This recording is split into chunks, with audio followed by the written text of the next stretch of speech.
Remembering Jonathan Bowden by Lars Holger Holm. To hear Jonathan Bowden speak was like witnessing Pallas Athena emerge clad in armor, straight from the Godhead. I only met with the man once, but that was quite recently, and I vividly recall the event as a rare privilege for me. Last September we had both been invited as speakers to a discussion forum in London, held in what had once been the Edwardian boardroom of the Hong Kong Bank, nowadays part of a ubiquitous pub chain, hence our presence on these prestigious premises. Of the 4 speakers that afternoon he appeared last. How wise this was on the part of the organizers, I only realized when he finally opened his mouth to announce the theme of his lecture, the history of the Western feminist movement. Let me put it this way, Jonathan Bowden, as an orator, lecturer, speaker, was in a league of his own. I have never in my life come across a man who with such linguistic and intellectual precision, with such economy of style and purpose, was capable of extemporating on practically any given cultural theme. Not only was it a sheer joy to relish his careful selection of words and his stentorian tenor. Perhaps even more impressive was his ability to develop, like a distinguished writer, and in real time, several themes simultaneously and bring them to a happy, and in all respects satisfying conclusion.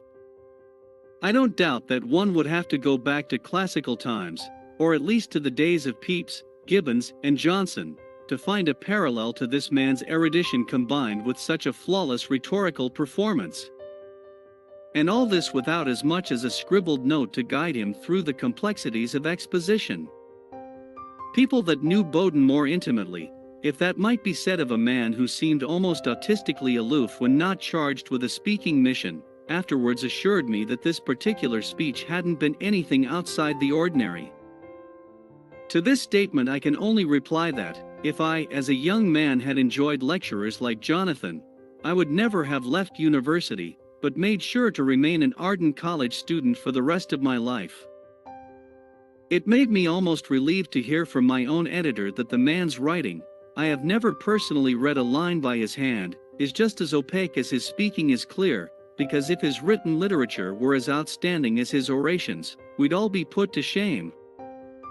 It may thus be fair to surmise that Jonathan's lasting legacy to us will be found in his speeches and interviews.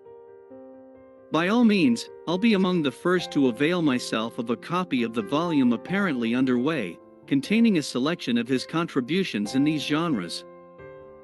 I only learned this week, a whole month after the fact, about the sudden, unexpected demise of Jonathan Bowden.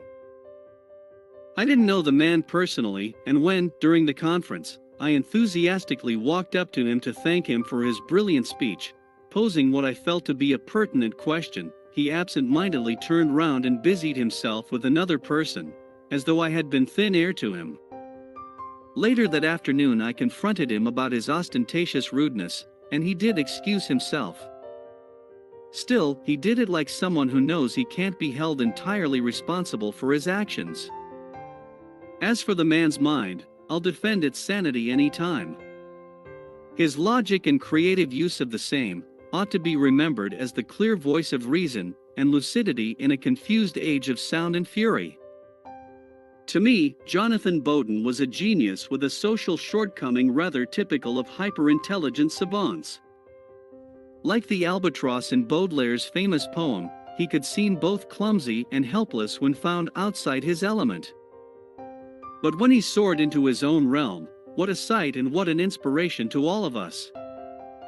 It is indeed sad that such immense talent as his has been prematurely silenced by inscrutable nature. The loss of Jonathan is at least double. On the one hand there was his fierce, beautiful mind, operating in willing subordination to his intellectually disciplined nature. To the political organizations he apparently endorsed and supported, the loss may on the other hand prove to be even more significant. It is a standing prejudice among the leftist intelligentsia, dominating practically all higher education in the West, that right-wing politics and ideology presupposes intellectual harakiri.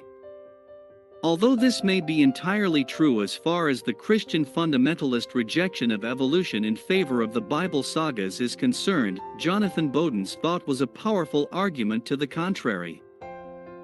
I suppose one could label him as popularizer of difficult and sometimes hard to digest philosophical subjects.